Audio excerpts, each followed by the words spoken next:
Private bank जो आ गए हैं, जिसको नॉन बैंकिंग कहते हैं, जो महिला का समूह लोन देता है, किसी को बिजनेस लोन देता है, और किस कदर ये बिहार के जनता को बर्बाद कर रही है, और किस तरह लोग इसके कर्ज के जाल में फंस के आत्महत्या कर रहे हैं। मैं राजन सिंह राजपूत और आप देख रहे हैं चंपारण फर्स्ट। अभी हम आपको एक मामला बताने वाले हैं कि बिहार में किस तरह लोग बर्बादी की गर्त में जा रहे हैं। ये प्राइवेट बैंक जो आ गए हैं, जिसको नॉन बैंकिंग कहते हैं, जो महिला का समूह लोन देता है, किसी को बिजनेस लोन देता है, और किस कदर ये बिहार के जनता को बर्बाद कर रही है, और किस तरह लोग इसके कर्ज के जाल में फंस के आत्महत्या कर रहे हैं। कितने लोग मतलब कि फांसी लगा के मर जा रहे हैं। जिस तरह की वाकया हो रही है, आप समझ सकते हैं किस तरह बुरा हाल है। और ये सारा चीज आरबीआई के गाइडलाइन के अंतर्गत होता है। हमारे सामने अभी रामोजद्दा पंडित बैठे हुए हैं, इनके साथ भी ऐसा ही वाकया हुआ था कि पिछले जो कोरोना काल था, जिसमें ये किसी नॉन बैंकिंग से लोन लिए थे, किसी कंपनी से, क्या नाम है बैंक का भैया? स्मॉल उत्कर्ष फाइनेंस बैंक। अच्छा, उससे लोन लिए थे, और कोरोना काल में आरबीआई का गाइडलाइन आया कि 6 महीने के लिए लोन का जो किस्त है नहीं देना है, और ये किस्त अपना डालते गए बैंक में, लेकिन बैंक नहीं काटी। इसके बाद बैंक इनसे जो निश्चित राशि थी, उससे लगभग 5 लाख अधिक रुपए की मांग अब कर रही है। ऐसा सबके साथ हो रहा है। कोई ऑटो लिया है, कोई कार लिया है, कोई ट्रक लिया है। अगर वो 6 महीना बीच का नहीं दिए होंगे कोरोना में, कंपनी अगर नहीं काटी होगी, तो 6 किस्त फालतू उनसे लिया जा रहा है। अभी क्या आरबीआई की गाइडलाइन थी, क्या दोहन किया जा रहा है, अभी इन्हीं के जुबानी हम जानेंगे कि किस तरह इनके साथ बदतमीजी और किस तरह से इनका दोहन किया जा रहा है। बताया जाए। हम उत्कर्ष स्मॉल फाइनेंस से 2017 में लोन लिए थे। तो लोन में 10 लाख का लोन लिए थे, जिसमें हमको देना था 27,619 रुपया का 60 महीने का किस्ती था।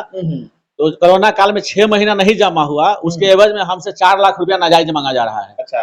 जो हमको देना था 16,57,000, जिसमें हम 16,47,000 जमा कर चुके हैं। अच्छा। उसके बाद हमारे यहाँ लोग, मेरा दुकान भी 14 जुलाई 2022 में जल गया। उसके बाद भी आके लोग वहाँ तांडव करते हैं घर पर आकर के।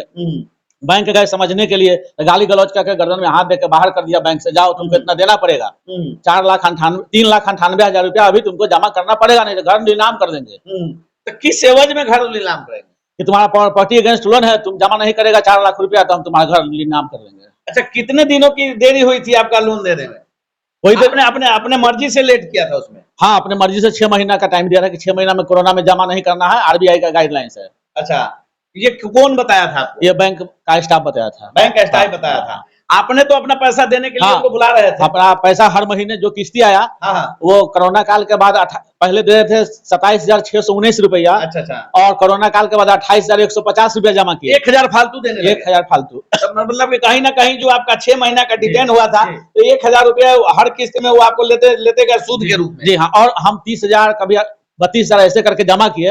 हमको जो 16,57,000 देना था, जिसमें हम 16,47,000 जमा कर चुके हैं। और बैंक हम पर दबाव बना रही कि नहीं तुमको अभी 4 लाख रुपया देना होगा, नहीं तो हम घर नीलाम कर देंगे। घर नीलाम कर देंगे। इसको लेके आप कहाँ गए? हम ब्रांच में भी गए, कई ब्रांच कोई नहीं सुना मेरा, तब जाकर हम कोर्ट में एफआईआर किए। एफआईआर किए जी। आप ब्रांच में आपके साथ क्या हुआ? ब्रांच में जब गए हम समझने बुझने, तो कहा तो तुमको किसी भी हाल में देना पड़ेगा। ब्रांच मैनेजर गाली गलौज करने लगा और कहा कि इसको गर्दन निकाल के बाहर करो ब्रांच से, हल्ला कर रहा है। आप देख सकते हैं, जब आपको लोन देने की टाइम आएगी तो चिकनी चुकनी बातें करेंगे, आपके हर चीज को लेंगे और आपको लोन दे देंगे ये लोग। और जब वसूलने की टाइम आती है तो आपके गर्दन में हाथ लगा के कह रहे हैं पंडित जी कि इनके गर्दन में हाथ लगा के मैनेजर बाहर कर दिया कि इसको धक्का दे के मारपीट भी किया था। मारपीट भी, गर्दन दबाया और गर्दन दबा के तो आप भागो यहाँ से। आप अब न्याय के लिए कहाँ जा रहे हैं? कोर्ट में। कोर्ट का साथ केस किए हैं? हाँ, केस किए हैं। किस तरह का केस किए हैं? ये जो रंगदारी का शो किया है, 420 का किया है। 11% बताया कि 11% ब्याज लगेगा, और अब 22% बता रहा है कि 22% लगेगा। 22% लगेगा। देख लीजिए, अगर कहीं आप महाजन से सूद पर पैसा लेते हैं तो 5% लगेगा, और यहाँ पे 22% देना होगा। कहीं महाजन से ले लेते ना 1% मिल जाता। अच्छा, 1% पर महाजन से 10 लाख रुपया लेते थे, 1% मिल जाता। 1% पर मिल जाता है जी। 22% पर क्या लेने गए? वही ना, बोले वो आप देखे नहीं, उस समय जो मेरा जल गया, जो दुकान में था, उस पर लिखा हुआ था 11%। जो लोन स्ट्रक्चर लिए थे हम, उस पर 11 लिखा था। अब दिखा रहा है कि नहीं, लोन का आपका ब्याज है 22%। अगर 22% बताता तो हम उसी समय लोन नहीं लेते। अच्छा, आपके कहने का मतलब है कि लोग लेने के समय कुछ और बताता है, देने के समय और लेने के समय कुछ और बताने लगता है। अभी अभी आप देखिए ना, बंधन बैंक चाहे और भी जो भी प्राइवेट को भी है, बताएगा कि 8.5% में गाड़ी दे रहे हैं, जब गाड़ी आप ले लीजिएगा तो लोन में आएगा स्टेशन में कि नहीं, वो तो अब 14% लोन का लग रहा है आपका। अच्छा जी, ऐसा फ्रॉड कर रहा है सब। अच्छा, जितनी भी सारी कंपनियां प्राइवेट सब फ्रॉड कर रहा है अभी। अच्छा, आप रामायोध्या जी हमें एक बात बताइए, आप ये जो लोन लिए क्या समझ के लिए? अगर आप किसी महाजन से पैसा लेते हैं कोई बिजनेस करने के लिए 10 लाख, तो आपको 1% अगर ब्याज लगता है तो महीने में आप 10,000 भी उस महाजन को दे दीजिएगा ना, तो आपके मैंने आप उसका पैसा 50 साल रखिए, आपको पूछने नहीं जाएगा कि पैसा आप काहे नहीं दे रहे हैं।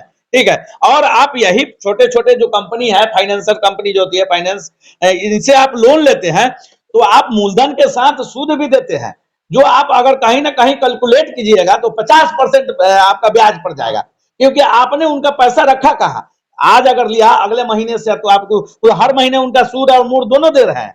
तो आपने मैंने क्या सोच कर ये लिया? हमने तो सोचा कि सस्ता पड़ेगा, लेकिन अब ये बताइए कि 5 साल में 10 लाख का हमको 21 लाख रुपया मोटा मोटी बैंक ले रही है, दुगुना से भी ज्यादा ले रही है। अब ये बताइए कि सरकार जो है इस पर क्या सोच रही है? आरबीआई का गाइडलाइन है कि ब्याज ज्यादा नहीं लेना है, और ये बताइए 5 साल में ये दुगुना से भी ज्यादा बैंक वसूल रही है हमसे। आरबीआई में कहीं शिकायत किए हैं? आरबीआई में शिकायत अभी नहीं, कि करेंगे हम, करेंगे। हाँ। अब देख लीजिए, यही मामला है, आपने मामला पूरा सुना होगा कि किस तरीके से, आपको पता है, आप जो देख रहे हैं ये न्यूज, आपको भी पता है कि आपके भी गांव में हर घर की महिलाएं जो है इस कर्ज की आदी बन चुकी है। पहले तो एक कर्ज लेती है, फिर 2 लेती है, फिर 4 लेती है, फिर महाजन से लेती है। जब इनका कर्ज नहीं सधता है, जब ये कर्ज के भंवर जाल में फंस जाती हैं, तो कुछ लोग अपना घर द्वार छोड़ के भाग जाते हैं बाहर, कहीं कोई चला जाता है। आज जिसके पास कोई उपाय नहीं बचता है, लास्ट में फांसी लगा लेता है। आपने देखे होंगे कुछ दिन पहले समस्तीपुर में इसी कर्ज के महाजाल में फंसने के बाद पंडित परिवार के एक साथ 5 लोगों ने आत्महत्या कर लिया था। और ऐसी खबर हमेशा आती रहती है बिहार में, कहीं ना कहीं से आती रहती है कि यहाँ पे कर्ज के चुकाने के नहीं चलते फाइनेंस कंपनी के कर्मचारी आके बदतमीजी किया, घर के लोग फांसी लगा लिए। यही हाल है अभी बिहार का, और बाकी बिहार में बाहर है नीतीश कुमार है।